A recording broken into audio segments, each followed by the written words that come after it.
باستان لە ڕەوشی زیندانیان لە چاکسازیەکان لەناو هەموو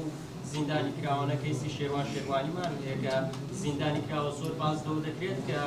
لە مافە سەرەتاییەکان بێبەش دەکرێت وەکو کتێب خوێندنەوە سەردانی کتێبخانەی ناو زیندان و کۆمەڵێک بابەتی دیکە کە مافەکانی پێشێ دەکرێت لێوە ئاگداری دۆخی و ڕۆژنامە نووسەنە دۆخی چۆنە لە ناو زینداندا ئەوەی ئێمە طبعاً ئێمە سەردانی تایبەتمان بۆ ئەو برادرە نەکردو بۆ شێوڕانی بۆ ڕازگۆ بنەگەڵت سەردانی تایبەتمان نەکردووە هەرچەندە لە بەرنامەشمان هەیە و بڕوا ناکەم کە مانعی شێوەی ئیدارە بۆ سەردانیکردنی بەڵام ئەوەی کە لە ئیعلام دەگوزارێ لە وەزعێکی زۆر خراپدایە کۆمەڵێک علاماتی ئیستیفام لەسەر خودی کەیسەکەی هەیە دووبارەکردنەوە نوێکردنەوەی سزایەکە بۆ ئەو لە راپۆرتە نێودەوڵەتیەکان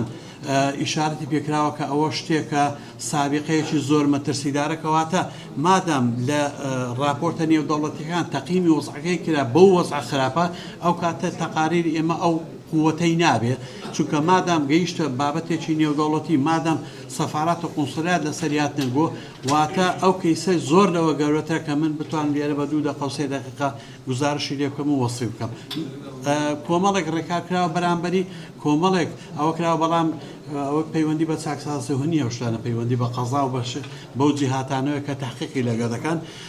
مەفروض وایە ئەگەر لەبەر ئێمەژنا لەبەر شێوە هەر لەبەر سومعی هەرێم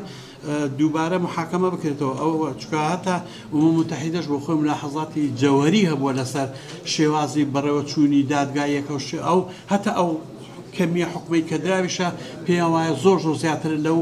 مادەیە کە بۆی دانرا